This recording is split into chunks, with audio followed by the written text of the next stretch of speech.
எரேமியா அதிகாரம் 51 1 முதல் 33 வரை உள்ள வசனங்கள். கர்த்தர் சொல்லுகிறது என்னவென்றால், இதோ நான் பாபிலோனுக்கு விரோதமாகவும் எனக்கு விரோதமாய் எழும்புகிறவர்களின் மத்தியில் குடியிருக்கிறவர்களுக்கு விரோதமாகவும் அழிக்கும் காற்றை எழும்ப பண்ணி தூற்றுவாரை பாபிலோனுக்கு அனுப்புவேன். அவர்கள் அதை தூற்றி வெறுமையாக்கி போடுவார்கள். ஆபத்து நாளிலே அதற்கு விரோதமாய் சூழ்ந்து கொண்டிருப்பார்கள். வில்லை நாணேற்றுகிறவனுக்கு விரோதமாகவும் தன் கவசத்தில் பெருமை பாராட்டுகிறவனுக்கு விரோதமாகவும் வில் வீரன் தன் வில்லை நாணேற்ற கடவன். அதன் வாலிபரை தப்ப விடாமல் அதன் சேனையை எல்லாம் சங்காரம் பண்ணுங்கள்.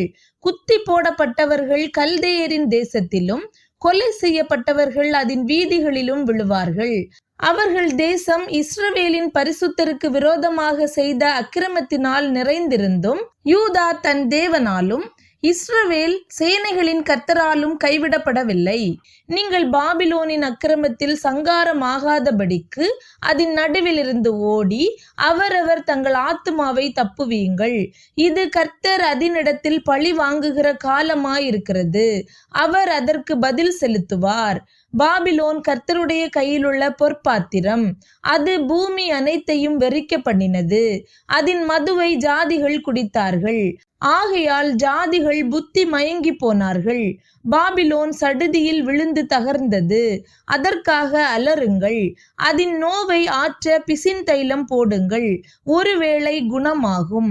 பாபிலோனை குணமாக்கும்படி பார்த்தோம், அது குணமாகவில்லை. அதை விட்டு விடுங்கள். நாம் அவரவர் நம்முடைய தேசங்களுக்கு போக கடவோம். அதன் ஆக்கினை வானம் மட்டும் ஏறி ஆகாய மண்டலங்கள் பரியந்தம் எட்டினது. கர்த்தர் நம்முடைய நீதியை வெளிப்படுத்தினார். நம்முடைய தேவனாகிய கர்த்தரின் செயலை சீயோனில் விவரிப்போம் வாருங்கள். அம்புகளை துலுக்குங்கள், கேடகங்களை நன்றாய் செப்பனிடுங்கள். கர்த்தர் மேதியருடைய ராஜாக்களின் ஆவியை எழுப்பினார். பாபிலோனை அழிக்க வேண்டும் என்பதே அவருடைய நினைவு. இது கர்த்தர் வாங்கும் பழி. இது தமது ஆலயத்துக்காக அவர் வாங்கும் பழி. பாபிலோனின் மதில்கள் மேல் கொடியேற்றுங்கள். காவலை பலப்படுத்துங்கள். ஜாமங்காக்கிறவர்களை நிறுத்துங்கள். பதிவிருப்பாரை வையுங்கள். ஆனாலும் கர்த்தர் எப்படி நினைத்தாரோ அப்படியே தாம் பாபிலோனின் குடிகளுக்கு விரோதமாக சொன்னதை செய்வார். திரளான தண்ணீர்களின் மேல் வாசம் பண்ணுகிறவளே, திரண்ட சம்பத்துடையவளே, உனக்கு முடிவும் உன் பொருளாசைக்கு ஒளிவும் வந்தது. மெய்யாகவே பச்சை கிளிகளைப் போல் திரளான மனுஷரால் உன்னை நிரம்ப பண்ணுவேன். அவர்கள் உன்மேல் ஆரவாரம் பண்ணுவார்கள் என்று சேனைகளின் கர்த்தர் தம்முடைய ஜீவனை கொண்டு ஆணையிட்டார். அவர் பூமியை தமது வல்லமையினால் உண்டாக்கி பூச்சக்கரத்தை தமது ஞானத்தினால் படைத்து வானத்தை தமது பேரறிவினால் விரித்தார். அவர் சத்தமிடுகையில் திரளான தண்ணீர் வானத்தில் உண்டாகிறது. அவர் பூமியின் எல்லைகளிலிருந்து மேகங்களை எழும்ப பண்ணி மழையுடனே மின்னல்களை உண்டாக்கி காற்றை தமது பண்டசாலையிலிருந்து ஏவி விடுகிறார். மனுஷர் அனைவரும் அறிவில்லாமல் மிருக குணமானார்கள். தட்டார் அனைவரும் சுரூபங்களாலே வெட்கி போகிறார்கள். அவர்கள் வார்ப்பித்த விக்கிரகம் பொய்யே, அவைகளில் சுவாசம் இல்லை. அவைகள் மாயையும் மகா எத்துமான கிரியையாயிருக்கிறது. அவைகள் விசாரிக்கப்படும் நாளிலே அழியும். யாக்கோபின் பங்காயிருக்கிறவர் அவைகளைப் போல அல்ல. அவர் சர்வத்தையும் உண்டாக்கினவர். இஸ்ரவேல் அவருடைய சுதந்திரமான கோத்திரம். சேனைகளின் கர்த்தர் என்பது அவருடைய நாமம். நீ எனக்கு தண்டாயுதமும் அஸ்திராயுதமும் ஆனவன். நான் உன்னை கொண்டு ஜாதிகளை நொறுக்குவேன். உன்னை கொண்டு ராஜ்யங்களை அழிப்பேன். உன்னை கொண்டு குதிரையையும் குதிரை வீரனையும் நொறுக்குவேன். உன்னை கொண்டு இரதத்தையும் இரத வீரனையும் நொறுக்குவேன். உன்னை கொண்டு புருஷனையும் ஸ்திரீயையும் நொறுக்குவேன். உன்னை கொண்டு கிழவனையும் இளைஞனையும் நொறுக்குவேன். உன்னை கொண்டு வாலிபனையும் கன்னிகையையும் நொறுக்குவேன். உன்னை கொண்டு மேய்ப்பனையும் அவனுடைய மந்தையையும் நொறுக்குவேன். உன்னை கொண்டு உழவனையும் அவனுடைய உழவு காளைகளையும் நொறுக்குவேன். உன்னை கொண்டு அதிபதிகளையும் அதிகாரிகளையும் நொறுக்குவேன்.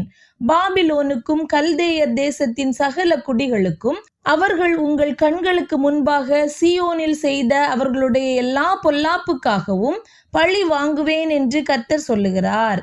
இதோ பூமியை எல்லாம் கெடுக்கிற கேடான பர்வதமே, நான் உனக்கு விரோதமாக வந்து என் கையை உனக்கு விரோதமாக நீட்டி உன்னை கன்மலைகளிலிருந்து உருட்டி உன்னை எரிந்து போன பர்வதமாக்கி போடுவேன் என்று கர்த்தர் சொல்லுகிறார்.